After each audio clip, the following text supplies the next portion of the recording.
Convention on the Physical Protection of Nuclear Material. Adopted at Vienna on October 26, 1979, in force on February 8, 1987, United Nations, Treaty Series, Volume 1456, Number 24631, Depositary, Director General of the International Atomic Energy Agency. The state parties to the Convention. Recognizing the right of all states to develop and apply nuclear energy for peaceful purposes and their legitimate interests and the potential benefits to be derived from the peaceful application of nuclear energy. Convinced of the need for facilitating international cooperation in the peaceful application of nuclear energy. Desiring to avert the potential dangers posed by the unlawful taking and use of nuclear material. Convinced that offenses relating to nuclear material are a matter of grave concern and that there is an urgent need to adopt appropriate and effective measures to ensure the prevention, detection and punishment of such offenses. Aware of the need for international cooperation to establish, in conformity with the national law of each state party and with this convention, effective measures for the physical protection of nuclear material. Convinced that this convention should facilitate the safe transfer of nuclear material. Stressing also the importance of the physical protection of nuclear material in domestic use, storage and transport. Recognizing the importance of effective physical protection of nuclear material used for military purposes, and understanding that such material is and will continue to be accorded stringent physical protection. Have agreed as follows. Article 1. For the purposes of this convention. A. Nuclear material means plutonium except that with isotopic concentration exceeding 80% and plutonium-238 uranium-233 uranium enriched in the isotope 235 or 233 uranium containing the mixture of isotopes as occurring in nature rather than in the form of or residue any material containing one or more of the foregoing. B. Uranium enriched in the isotope 235 or 233 means uranium containing the isotope 235 or 233 or both in an amount such that the abundance ratio of the sum of these isotopes to the isotope 238 is greater than the ratio of the isotope 235 to the isotope 238 occurring in nature. C. International nuclear transport means the carriage of a consignment of nuclear material by any means of transportation intended to go beyond the territory of the state where the shipment originates, beginning with the departure from a facility of the shipper in that state and ending with the arrival at a facility of the receiver within the state of ultimate destination. Article 2, 1. This convention shall apply to nuclear material used for peaceful purposes while in international nuclear transport. 2. With the exception of Articles 3 and 4 and Paragraph 3 of Article 5, this convention shall also apply to nuclear material used for peaceful purposes while in domestic use, storage and transport. 3. Apart from the commitments expressly undertaken by states parties in the articles covered by Paragraph 2 with respect to nuclear material used for peaceful purposes while in domestic use, storage and transport, nothing in this convention shall be interpreted as affecting the sovereign rights of a state regarding the domestic use, storage and transport of such nuclear material. Article 3. Each state party shall take appropriate steps within the framework of its national law and consistent with international law to ensure as far as practicable that, during international nuclear transport, nuclear material within its territory, or on board a ship or aircraft under its jurisdiction insofar as such ship or aircraft is engaged in the transport to or from that state, is protected at the levels described in Annex I. Article 4, 1. Each state party shall not export or authorize the export of nuclear material unless the state party has received assurances that such material will be protected during the international nuclear transport at the levels described in Annex I. 2.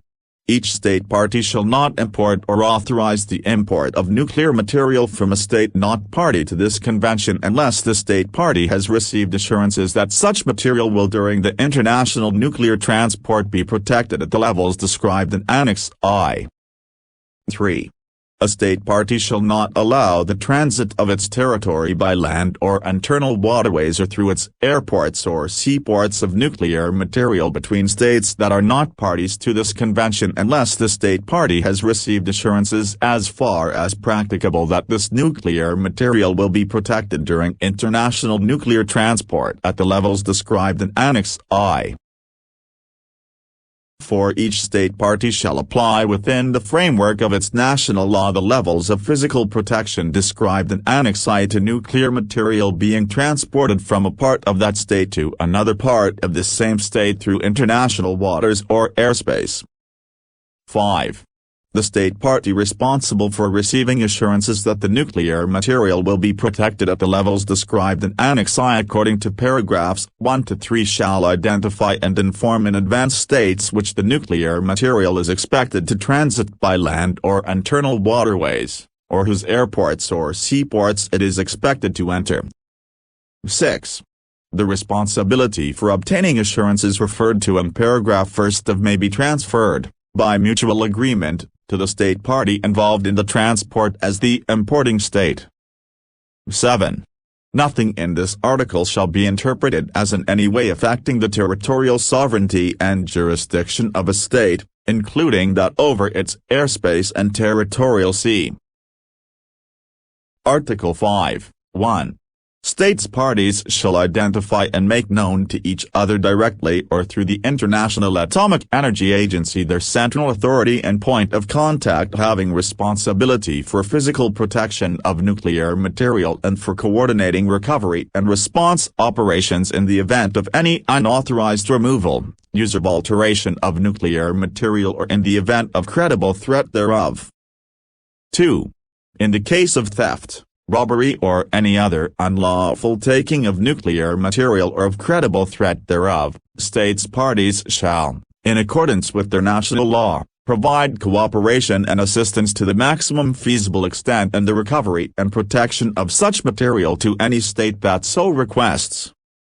In particular, a state party shall take appropriate steps to inform as soon as possible other states, which appear to it to be concerned, of any theft, robbery or other unlawful taking of nuclear material or credible threat thereof and to inform, where appropriate, international organizations. b. As appropriate, the states parties concerned shall exchange information with each other or international organizations with a view to protecting threatened nuclear material, verifying the integrity of the shipping container, or recovering unlawfully taken nuclear material and shall coordinate their efforts through diplomatic and other agreed channels, 2. Render assistance, if requested, 3. Ensure the return of nuclear material stolen or missing as a consequence of the above-mentioned events. The means of implementation of this cooperation shall be determined by the states parties concerned. 3. States parties shall cooperate and consult as appropriate, with each other directly or through international organizations, with the view to obtaining guidance on the design, maintenance and improvement of systems of physical protection of nuclear material and international transport. Article 6, 1. States parties shall take appropriate measures consistent with their national law to protect the confidentiality of any information which they receive in confidence by virtue of the provisions of this convention from another state party or through participation in an activity carried out for the implementation of this convention. If states parties provide information to international organizations in confidence, steps shall be taken to ensure that the confidentiality of such information is protected. 2. States parties shall not be required by this convention to provide any information which they are not permitted to communicate pursuant to national law or which would jeopardize the security of the state concerned or the physical protection of nuclear material. Article 7. 1. The intentional commission of a an act without lawful authority which constitutes the receipt, possession, use, transfer, alteration, disposal or dispersal of nuclear material and which causes or is likely to cause death or serious injury to any person or substantial damage to property. B. A theft or robbery of nuclear material. C. An embezzlement or fraudulent obtaining of nuclear material. D. An act constituting a demand for nuclear material by threat or use of force or by any other form of intimidation. E. A threat. I. To use nuclear material to cause death or serious injury to any person or substantial property damage, or 2. To commit an offense described in subparagraph B, in order to compel a natural or legal person, international organization or state to do or to refrain from doing any act. F. An attempt to commit any offense described in paragraphs A, B, or C, and G. An act which constitutes participation in any offense described in paragraphs A to F shall be made a punishable offense by each state party under its national law. 2. Each state party shall make the offenses described in this article punishable by appropriate penalties which take into account their grave nature. Article 8. 1. Each state party shall take such measures as may be necessary to establish its jurisdiction over the offenses set forth in Article 7 in the following cases. A. When the offense is committed in the territory of that state or on board a ship or aircraft registered in that state. B. When the alleged offender is a national of that state. 2. Each state party shall likewise take such measures as may be necessary to establish its jurisdiction over these offenses in cases where the alleged offender is presented in its territory and it does not extradite him pursuant to Article 11 to any of the states mentioned in paragraph 1. 3. This convention does not exclude any criminal jurisdiction exercised in accordance with national law. 4. In addition to the states parties mentioned in paragraphs 1 and 2, each state party may, consistent with international law, establish its jurisdiction over the offenses set forth in Article 7 when it is involved in international nuclear transport as the exporting or importing state.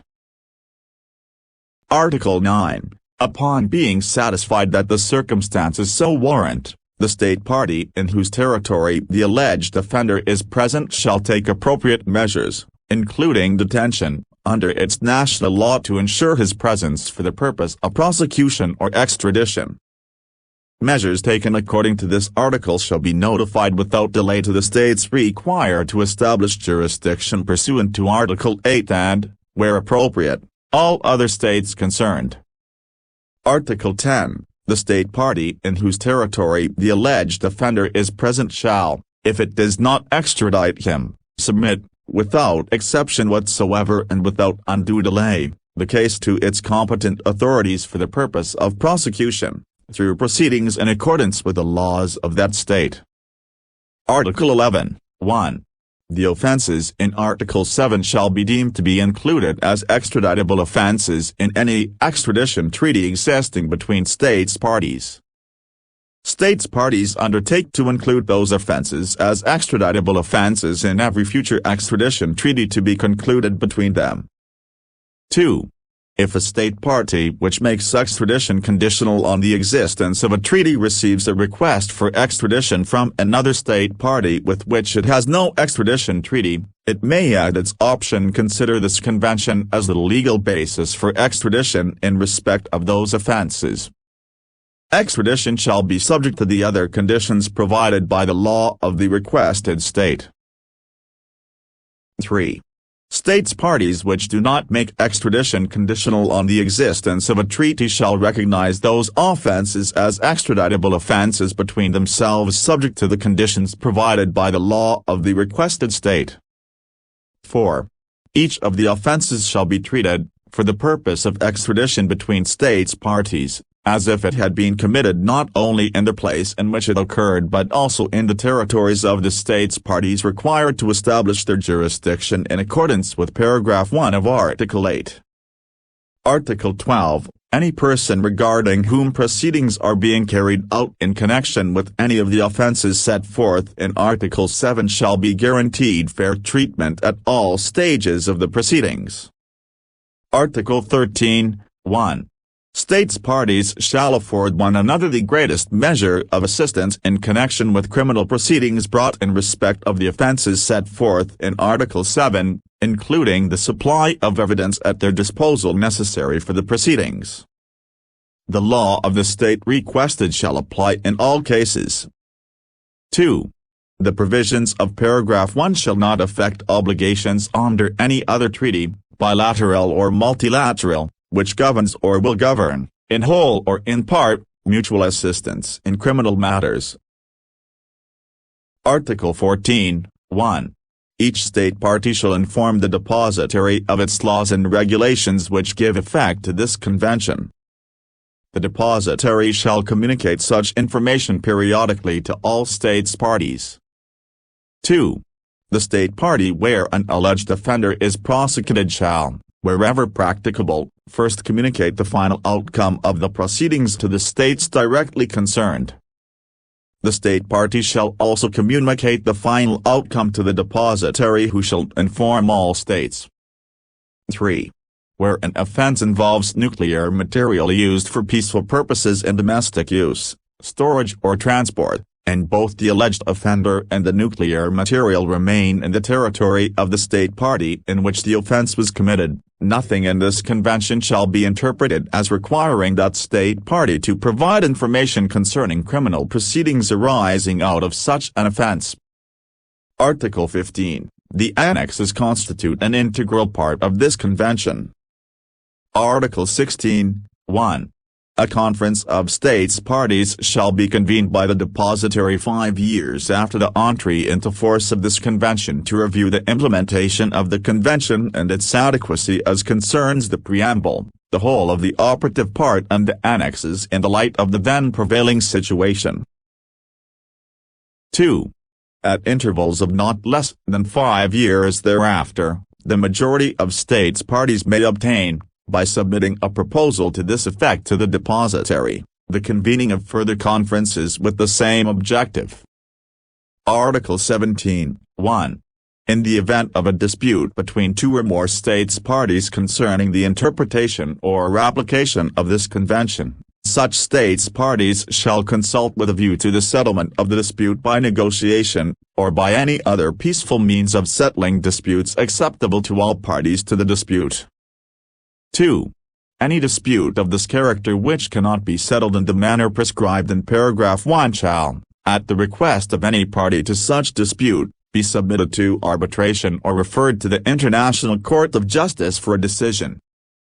Where a dispute is submitted to arbitration, if, within 6 months from the date of the request, the parties to the dispute are unable to agree on the organization of the arbitration, a party may request the President of the International Court of Justice or the Secretary-General of the United Nations to appoint one or more arbitrators.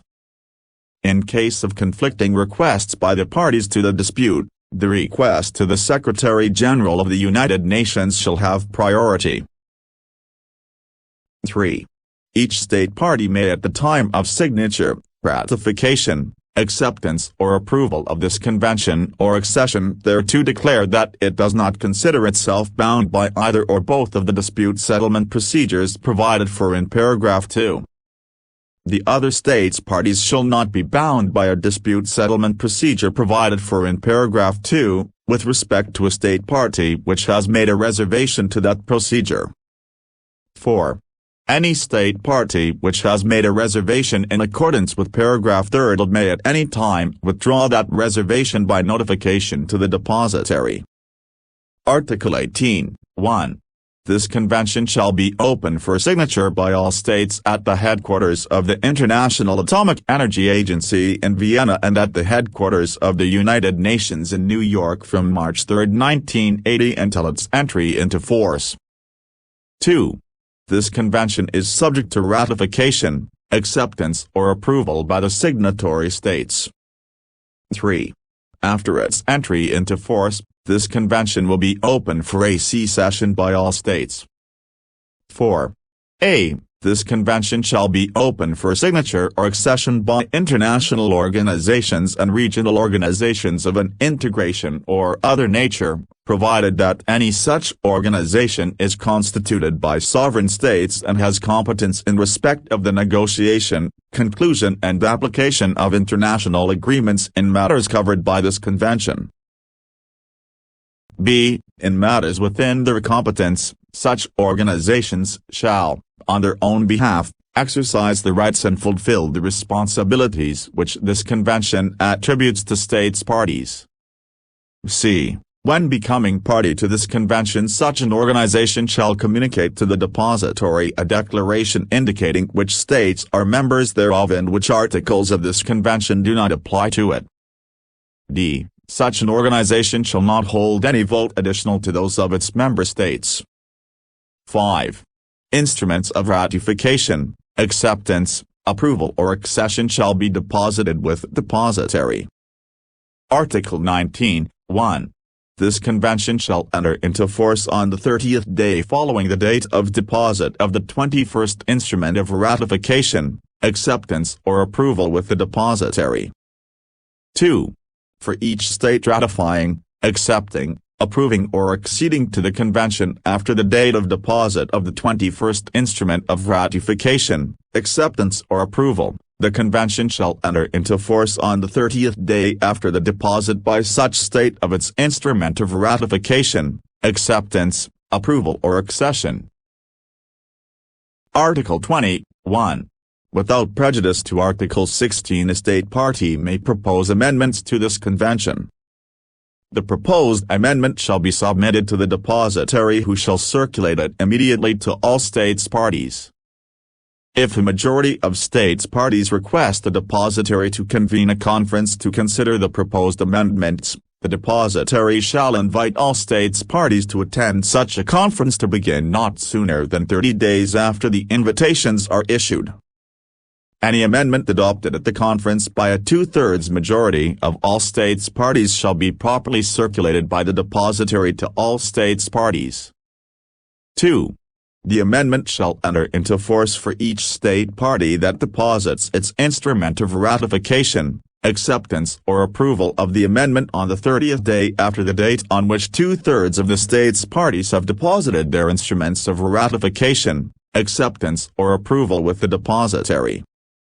Thereafter, the amendment shall enter into force for any other state party on the day on which that state party deposits its instrument of ratification, acceptance or approval of the amendment.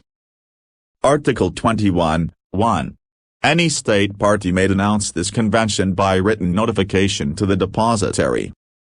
2. The denunciation shall take effect 180 days following the date on which notification is received by the depository. Article 22. The depository shall promptly notify all states of a. Each signature of this convention, b. Each deposit of an instrument of ratification, acceptance, approval or accession, c. Any reservation or withdrawal in accordance with Article 17, d. Any communication made by an organization in accordance with paragraph 4, c. of Article 18 and e. The entry into force of this convention, f. The entry into force of any amendment to this convention, g. Any denunciation made under Article 21. Article 23. The original of this convention, of which the Arabic, Chinese, English, French, Russian and Spanish texts are equally authentic, shall be deposited with the Director General of the International Atomic Energy Agency, who shall send certified copies thereof to all states.